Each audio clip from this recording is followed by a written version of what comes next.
निसर्ग कधी कधी आपल्याला अशा गोष्टी दाखवतो जे बघून मन सुन्न होतं. तुमच्या फीडमध्ये एक पेंग्विनचा व्हिडिओ नक्की आला असेल, तुम्ही पाहिला पण असेल. तर विषय काय आहे त्यासाठी व्हिडिओ तुम्ही शेवटपर्यंत बघा. तर मित्रांनो, 2007 मध्ये एक फिल्म मेकर अंटार्क्टिकामध्ये एक व्हिडिओ शूट करत होता, ज्यामध्ये पेंग्विनवर डॉक्युमेंटरी झाली होती.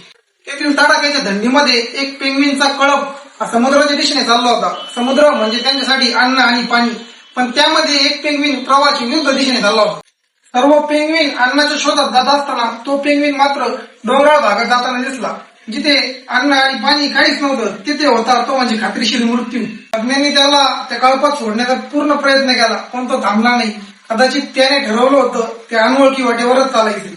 शास्त्रज्ञ याला दिशाभूल पण म्हणतात, पण हे बघणाऱ्यांसाठी दृश्य एकदम भावुक होतं. यामधून आपल्याला एकच शिकायला भेटतं, जग ज्या दिशेने चालतं त्याच्या विरुद्ध दिशेने चालणारा हा प्रत्येक जण चुकीचा नसतो. कदाचित त्याची स्वप्न खूप मोठी असतात आणि वेगळी असतात, आणि त्या स्वप्नांसाठी त्याला कोणतीही किंमत मोजावी लागली तरी चालेल.